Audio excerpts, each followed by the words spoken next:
Panginoon. Kaya hindi lang po talaga tayo mabalisa. Ano man po ang kawalan natin, ano man po ang ano natin, hindi po dapat tayo mabalisa. Kasi nandyan po ang ating Diyos na tumutulong pa. Amen.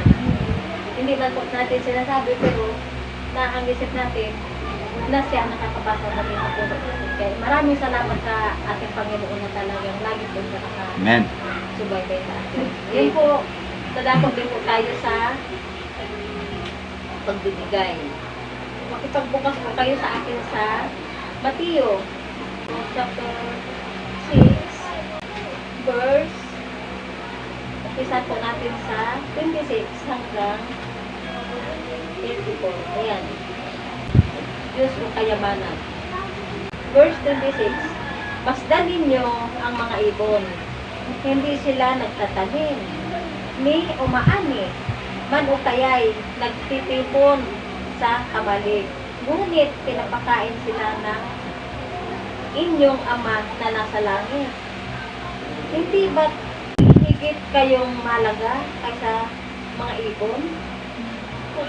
Totoo po yan. Tayo ay mas higit na mahalaga kaysa mga ibon. Amen. Tayo po ay nilalang ng ating Panginoon ng kawangis niya. Diba po? Kaya mas higit po tayo sa mga ibon dahil tayo po ay ginawa na tagapamahala ng mga hayop. Diba po? Yun po. 27. Sino sa inyo ang makakapagpahaba ng kanyang buhay ng kahit isang oras sa pamamagitan ng kanyang pagkabalisa? Yun po, talaga hindi po talaga tayo hayaan ng Panginoon na mabahala dahil hindi po natin hawak ang ating oras, hindi po natin hawak ang ating mga pangangailangan. Kaya huwag po tayo mabalisa dahil ang Panginoon ang magpupubay nito. Huwag lang po tayo mabalisa. Sabi po dito sa 28, at bakit kayo nababalisa tungkol sa pananamit? Isipin ninyo kung paano tumutubo ang mga bulaklak sa parang. Hindi sila nagtatrabaho ni gumagawa ng damit. Ngunit sinasabi ko sa inyo, kahit si Solomon sa kanyang karangyaan ay hindi nakapagdamit ng singganda ng isa sa mga bulaklak na ito. Nasabi niya po dito, bakit nga pa tayo mabalisa? Diba po? Naisipin na lang po natin na yung bulaklak lang pinapatubo niya sa kaparangan na walang buhay. O di ba po? Kaya dapat hindi po tayo mabalisa. Ngunit sinasabi ko sa inyo, kahit si Solomon nga po, napakayaman na nun. Napakayaman na sa kanya na po lahat. Ngunit alam niyo po, hindi man lang nasa kanya na po lahat ang karangyaan ay at hindi nakapagdamit ng singganda na isa sa mga bulaklak. Alam niyo po, napakabuti talaga ng Panginoon. Kaya yun, sabi na po dito sa 30, kung dinadamitan ng Diyos ang damo sa parang nabuhay ngayon at kinabukasan ay iginagatong sa kalan, kayo pa kaya kay liit ng inyong pananampalataya sa Kanya. Diba? Kaya alam niyo po, ang Panginoon, lahat ng mga pangangailangan natin, ng mga tao, ay naroon na. Bago pa tayo nilikha, ang pangangailangan natin ay naroon na. Hinanda na ng Panginoon para hindi po tayo mahirapan sa ating mga pangangailangan. Kaya huwag po tayo mabalisa na kung ano po yung ating pangangailangan sa araw ng bukas, kakainin. Bahala po ang Diyos, maguguloy ba sa ating buhay. Diba po? Kasi siya po talaga ang nagbibigay ng mga pangangailangan natin. Kasi sabi ko bago pa tayo dikain, naroon na ang mga pangangailangan. Diba po? Tapos sabi niya po dito, sa 31, kaya't huwag kayong mag-alala na baka kayo kapusin sa pagkain, inumin, o damit. 32, hindi ba't ang mga hintel ang nababahala tungkol sa mga bagay na ito? Alam na ng inyong Ama na nasa langit na kailangan ninyo ang lahat ng ito. O diba, kahit nga yung mga hindi ko palataya, hindi po sila nababalisa. Tayo pa kaya na nasa Panginoon na po tayo, na ang ating pananalig at pananampalataya ay nasa Panginoon. Di ba po? Kaya ang lahat na ito, pinapaalam po sa atin na kahit anong gawin natin, kahit anong wala sa atin, huwag tayong mabalisa. Ang Diyos na ang wala sa atin ng pangalaman. Di ba po? Kasi, laro na yung pangalaman natin.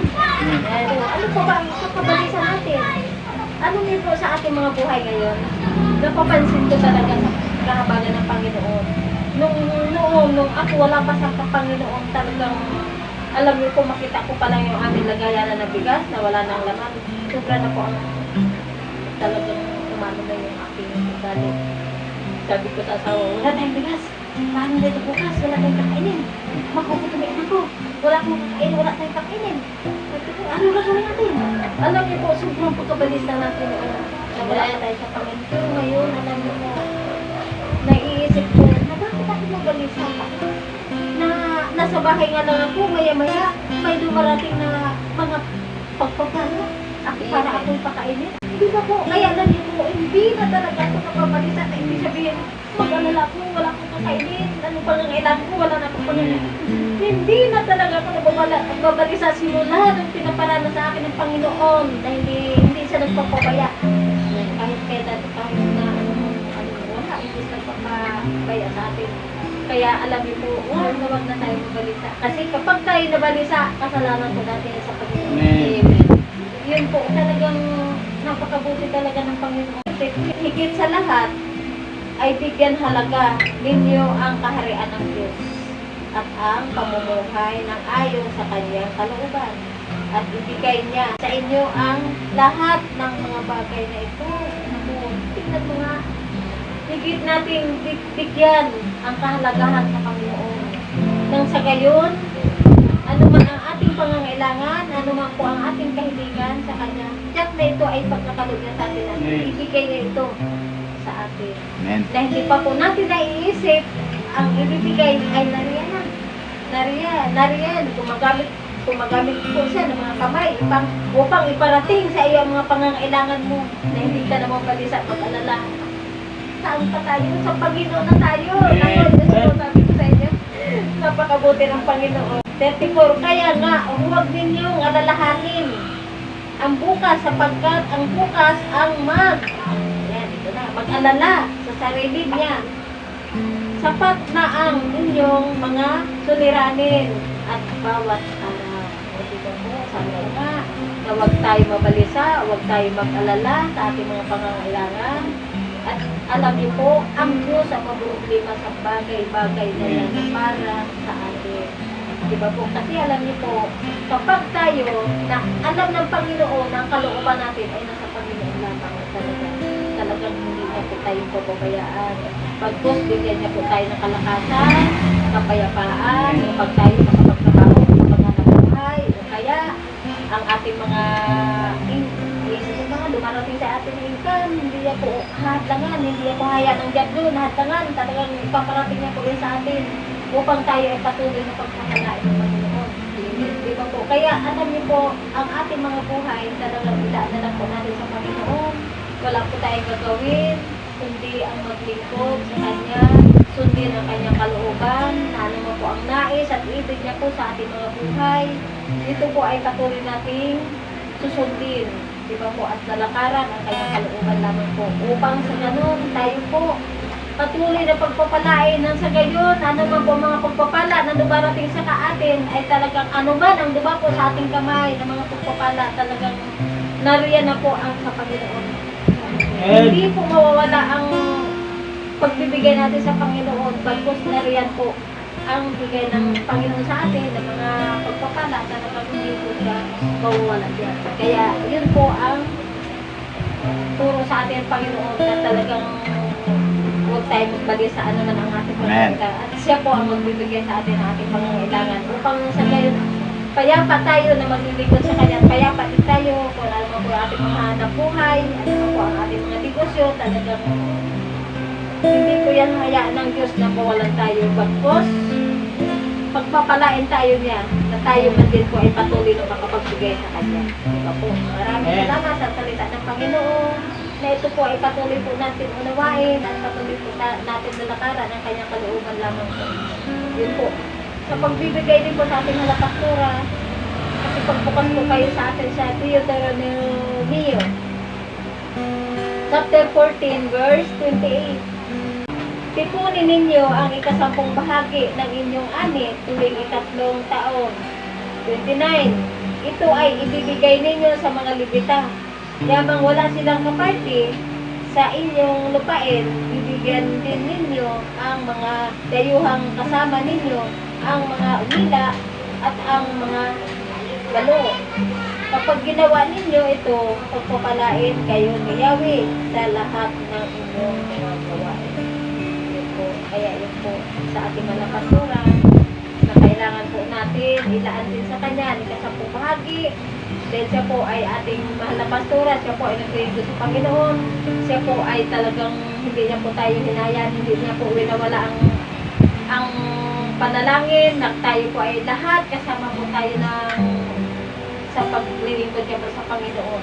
Tingnan mo nga sa ating mga buhay, di ba? Hindi tayo naghihina dahil na may tao po na namamagitan sa matuwid upang tayo ay lapit sa ating Panginoon. Diba po? Kaya dapat din naman po sa kanyang buhay na sabi po ni Radufi, sa man din po, naghihina, nangangailangan. Diba po? Kaya sa man din po, bigyan din po natin ang handog. Diba po? Na kung ano pong mayroon sa atin, mayroon din po siya. Diba po? Kaya yun, kaya sa kanyang paglilingkod, yun po, sabi nga po, nagsusunod po siya ng kilay. Ibig sabihin, inilaan niya na talaga ang buhay niya sa paglilingkod sa Panginoon. Dahil siya po ay isang pastora at tagapanguna ng ating dito sa ating Jesus may head. Di ba po sa limang lingkod kay Kung Ministry, isa na po siya doon na nag-liwig sa Panginoon na upang ating natigahan. Pagpalain din tayo ng kayo ng ating pagbibigay sa kanya. Yun lamang po ang salita ng Panginoon. Sa pagbibigay, sige po, patuloy po tayo magbigay. Magbigay tayo sa Panginoon, tayo ay magbigay. Magbigay tayo sa Panginoon, tayo ay magbigay. Ibabalik, siksik, liglig at umaapaw. Ibabalik, siksik, liglig at umaapaw. Magbigay tayo sa Panginoon, tayo ay magbigay. Sige po, patuloy po natin ibigay na ating mga kamay. Amang banal sa pangalan ni Jesus, Panginoon, para makapatumba sa ilipin ng mga katatawaran, sa kulang, sa aming magawa na isip na sabi ng mga kasalanan. Ama, sa lakas mo Diyos, patuloy po namin pinupuri, pinanagina, pinapasalamatan, sila ng ulit sa panahon, at itinataas po namin ang pangalan ng si Panginoon sa Kristo sa aming mga buhay. Lord, ang banal salamat po Diyos, salamat po sa aking mga kapatid na nagtapat sa iyong Diyos, nanawa ang banal ni Jesus, ibalik mo po Diyos sa kanilang siksik, liglig at umapaw, wala na po kalagyan na pagpapala, Jesus, maging ang buong sambahayan na ito, Jesus, patuloy mo rin po ito amang banal pagpalain, dahil ito po ay patuloy na nagagamit sa iyong gawain, Jesus. Maraming salamat po Diyos sa mga nakatira nito, Jesus, salamat po palain mo po silang lahat ng kapayapaan, himala, Jesus, pagpapalaasunan sa kanila, Jesus, salamat po Diyos. Salamat po Ama, Jesus. At muli Ama, sa iyong panagpupili na balik ang pinakatas na papuri, pagsamba,